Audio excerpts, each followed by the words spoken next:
Welcome to our deep dive into Pachinko by Min Jin Lee. We've got a lot to unpack here. Definitely. It's a multi-generational saga. It takes us on quite a journey spanning from the early 20th century all the way to the late 20th century. But what's really captivating is how Lee portrays the lives of Koreans Yeah. living in Japan during a period when they face such intense discrimination and hardship. Yeah, and she sets the stage for this struggle right from the beginning. Remember Hooni, the young man with a deformed foot? His parents are so determined to secure his future that they arrange a marriage for him, even offering a substantial bride price. It's a poignant detail that speaks volumes about their love and fear for him. They know he'll face an uphill battle in a society that often shuns those who are different. And this theme of societal stigma and prejudice Right. will echo throughout the novel, impacting not just individuals but the entire Korean community in Japan. Absolutely. And Hooni's parents' anxieties about their son's future weren't unfounded. The early 1900s was a particularly challenging time for Koreans in Japan. They were denied basic rights, faced limited job opportunities, and were often subjected to prejudice and violence. It's against this backdrop of historical tension that Lee weaves her tale of resilience and survival. The historical context really adds another layer of depth to their story. It makes you appreciate the immense challenges they face on a daily basis. Precisely. Now think about Hooni and his wife Yang Jin. They endure the unimaginable heartache of losing their first 3 children. Oh, wow. It's a testament to Yang Jin's strength that she perseveres through such profound loss, even as she fears for her future children inheriting Hooni's deformities. It makes you wonder how much of their resilience is born out of necessity, a way to cope with the constant threat of hardship and loss. Yeah. It's almost as if they've been conditioned to expect the worst. That's a keen observation. It's not simply resilience, it's a deeply ingrained survival instinct that has been honed over generations. This generational trauma, if you will, is a key element of what shapes the character's responses to adversity. And then we meet Sunja, their daughter. She's full of life and spirit, but her encounter with Ko Han-soo, a charismatic but married Korean businessman, sets her on a path fraught with difficult choices. Right, Hansu embodies the allure of a better life. He's wealthy, powerful, and represents a world beyond the confines of their small village. He rescues Sunja from harassment, showers her with gifts, and promises a life she could only dream of. But his promises are ultimately empty, Yes. and Sunja finds herself pregnant and abandoned, forced to navigate a society that offers little support for unwed mothers. This is where we see the stark contrast between Sunja's resilience and her mother's Yang Jin's resilience is rooted in pragmatism and acceptance, while Sunja's is fueled by a fierce determination to protect her child and forge her own path. It's interesting how those different forms of resilience play out. And amidst this turmoil, a new character enters the scene.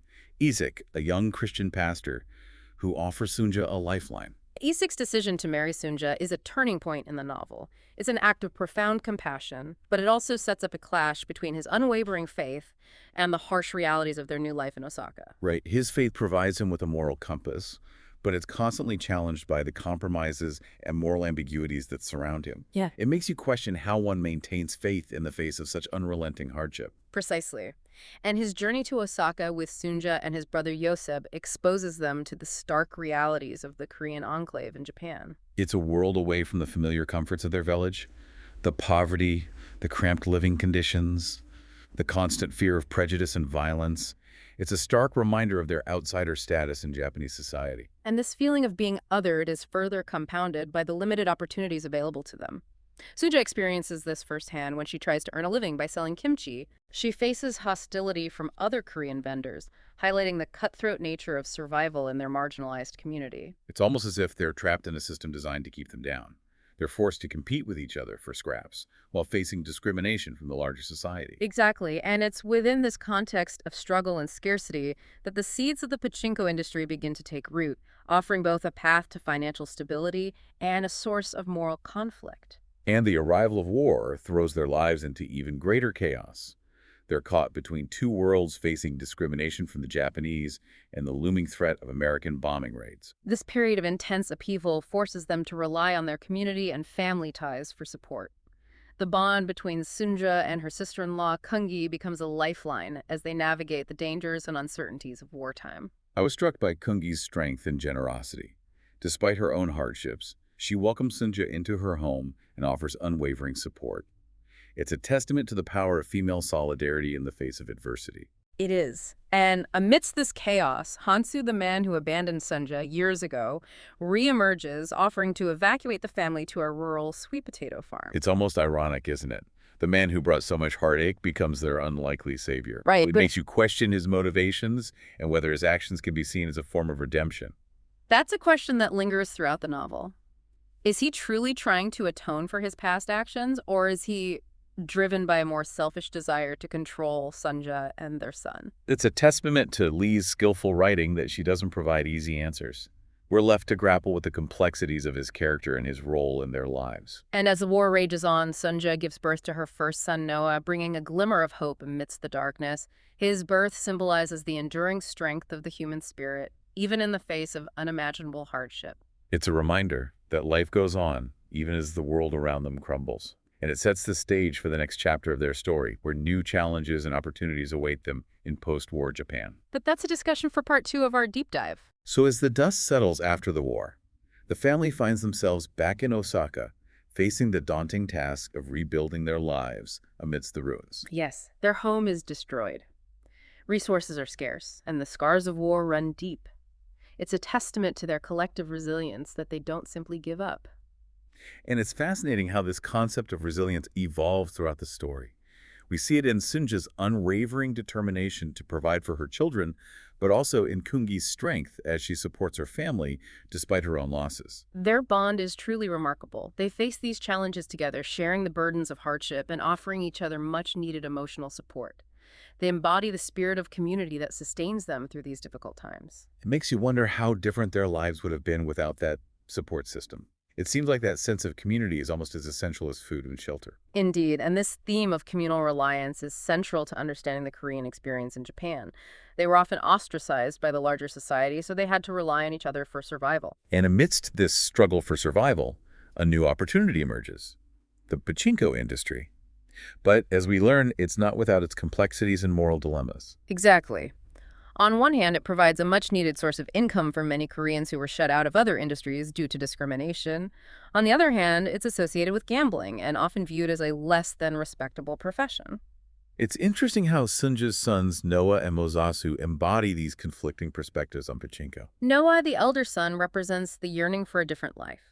He excels academically and dreams of a future beyond the confines of their Korean community. He sees pachinko as a symbol of their marginalized status, something to be escaped. Whereas Mozasu, with his sharp business sense, sees opportunity in the pachinko industry. He's drawn to the entrepreneurial spirit of it all, viewing it as a way to elevate their family's social standing and provide financial security. Their contrasting paths highlight the generational divide and the evolving understanding of what it means to be Korean in Japan. Noah desires assimilation and acceptance by Japanese society, while Mozasu seeks to thrive within the Korean community. And their individual choices reflect the larger tensions within the Korean diaspora, the push and pull between preserving their heritage and adapting to a new culture. It's a tension that continues to resonate with immigrant communities today, the desire to belong, to be accepted, while also holding on to your cultural identity. And then there's Goro, the pachinko parlor owner, who takes Mozasu under his wing. He's not exactly a role model, but he offers a glimpse into the realities of the business, both the good and the bad. Goro represents the compromises that are often made in the pursuit of success. He operates in a world of gray areas where the lines between right and wrong are blurred. He's a survivor, and his methods, though questionable, reflect the harsh realities of their circumstances. It's through Goro that Mozasu learns the art of deal-making, the importance of connections, and the unspoken rules that govern their world. It's almost like a crash course in the realities of power and influence. Precisely, and it's a far cry from the moral teachings of Isaac, whose faith continues to be tested by the compromises he witnesses around him. His return from prison marks a turning point in his character arc. He seems broken, both physically and spiritually. The horrors he's endured have shaken his faith, and he struggles to reconcile the brutality of the world with his belief in a loving God. It's a powerful exploration of the limits of faith in the face of unimaginable suffering. And this sense of disillusionment is further heightened by the revelation of Kohansu as Noah's biological father. This revelation is a bombshell that has repercussions throughout the family. It not only forces Noah to confront the truth about his parentage, but also sheds light on Hansu's complex and often contradictory nature. And it raises questions about the nature of family identity and the legacy we inherit from those who came before us. It's a theme that runs deep within the novel as each generation grapples with the weight of their history and the choices they make for themselves and their children. And for Noah, this revelation proves to be too much to bear. He disappears unable to reconcile his aspirations for a different life with the realities of his heritage. His disappearance is a tragic reminder of the societal pressures that weigh on these characters, particularly the pressure to conform, to assimilate, and to deny aspects of their identity that are deemed undesirable.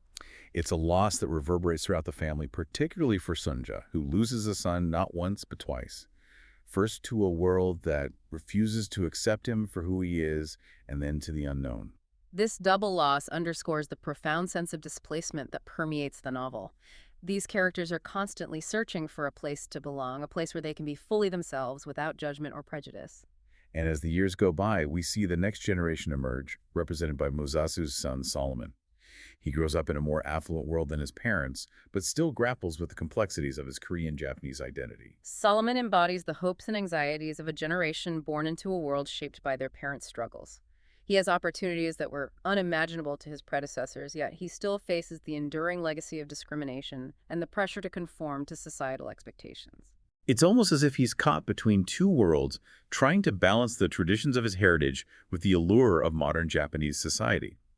And his journey takes another unexpected turn when he meets Fana, a mysterious and troubled young woman. Their relationship is intense, but ultimately destructive, echoing the complexities and heartbreak of Hansu and Sunja's relationship years earlier.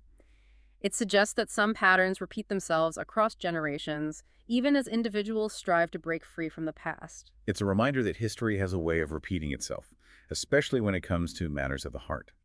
And it sets the stage for the final chapter of our deep dive, where Solomon's journey of self-discovery and reconciliation takes center stage. So Solomon, he kind of makes a move that seems to distance himself from these complexities of his heritage. He heads to the United States for college and embarks on this promising career in finance. It's almost as if he's trying to outrun his past, to create this new identity for himself in a place where his Korean-Japanese heritage might be less of a defining factor. Yeah, it's a common experience for those who straddle multiple cultures. The desire to find a space where you can simply be yourself without the weight of expectations or the burden of explaining your background. But as we learn, you can't escape your roots entirely. Solomon eventually returns to Japan, disillusioned with the corporate world and drawn back to the familiar yet complicated world of his family. This return marks a turning point in his journey. He realizes that chasing material success hasn't brought him the fulfillment he craved. He's left questioning his values and what truly matters to him. And this period of introspection is further complicated by his relationship with Phoebe, an American woman of Korean descent. Their relationship is a fascinating exploration of cultural identity. On one hand, they share a Korean heritage, a connection that transcends national borders. On the other hand, their experiences of being Korean are vastly different, shaped by their respective upbringings and social contexts. It brings up a thought-provoking question. What does it mean to share a cultural heritage when your lived experiences are so distinct? Can you truly understand someone else's cultural identity if you haven't walked in their shoes? Those are questions that Solomon grapples with as he navigates his relationship with Phoebe and his reintegration into Japanese society. And as he tries to reconcile these different facets of his identity, his professional life implodes. He's laid off from his prestigious banking job, seemingly betrayed by his mentor, Kazu. Yeah. It's a harsh reminder that even in a world of globalized finance, cultural biases and power dynamics can still shape individual destinies. And what's particularly intriguing is that Kazu subtly hints that Solomon's Korean heritage might have played a role in his dismissal. It shatters Solomon's illusion that he had transcended the prejudices faced by his ancestors. It forces him to confront the uncomfortable reality that no matter how much he tries to assimilate his Korean identity will always be a part of him, shaping how others perceive him and the opportunities available to him. Right. It's a powerful reminder that systemic biases can persist even in seemingly progressive environments. It challenges the notion of a meritocratic society where hard work and talent are the sole determinants of success. And as Solomon reels from this professional setback, he receives another devastating blow. Hana, the woman who had haunted his thoughts for years, has died. Her death is tragic, but it also brings a sense of closure to their tumultuous relationship. It allows Solomon to finally let go of the past and to move forward, but it also reveals a shocking truth. Hana was Hansu's daughter. This revelation adds a layer of tragedy to Hana's story, suggesting that she, like Noah, struggled with the weight of her father's legacy and the complexities of her Korean-Japanese identity. It's a heart-wrenching reminder that the sins of the father, so to speak, can have repercussions that ripple through generations, impacting those who had no part in the original transgression. And this revelation prompts Solomon to confront his own father, Masasu, about their family's history and the moral compromises made in the pursuit of success within the pachinko industry. It's a tense confrontation, years of unspoken resentments and conflicting values bubbling to the surface. Solomon accuses his father of sacrificing his morals for financial gain, while Mosasu defends his choices as necessary for their family's survival. It's a clash between generations, between differing perspectives on success, morality, and what it means to be Korean in Japan. But amidst this conflict, there's also a glimmer of understanding and reconciliation. They begin to see each other's perspectives, acknowledging the difficult choices and sacrifices that shaped their lives. And in the end, Solomon makes a surprising decision. He chooses to stay in Japan, even embracing the idea of working in the pachinko industry, a decision that would have been unthinkable to his older brother Noah. It's a bold rejection of the path he had envisioned for himself, the path of corporate success and assimilation. He chooses to honor his family's history, to embrace the complexities of his heritage, and to find meaning in a world that once seemed foreign and unwelcoming. It's a powerful testament to the enduring pull of our roots and the search for belonging that transcends societal expectations and material success. And as our deep dive into Pachinko comes to a close, we're left with lingering questions about legacy, identity, and the choices we make that shape our lives and the lives of those who come after us. What stood out to you as we explored the lives of these characters across generations? Did their struggles resonate with your own experiences or challenge your assumptions about family culture and belonging? Pachinko is a story that stays with you long after you finish reading it. It invites you to reflect on the complexities of history, the enduring impact of prejudice and discrimination, and the resilience of the human spirit in the face of adversity. It encourages empathy and understanding, challenging us to confront our own biases and to consider the perspectives of those who are often marginalized or overlooked. Lee's masterful storytelling weaves together personal narratives and historical events, creating a tapestry that is both epic in scope and deeply intimate in its portrayal of human emotions and relationships. So if you haven't already, I encourage you to pick up a copy of Pachinko and embark on your own journey of discovery. You might be surprised by what you learn about yourself and the world around you.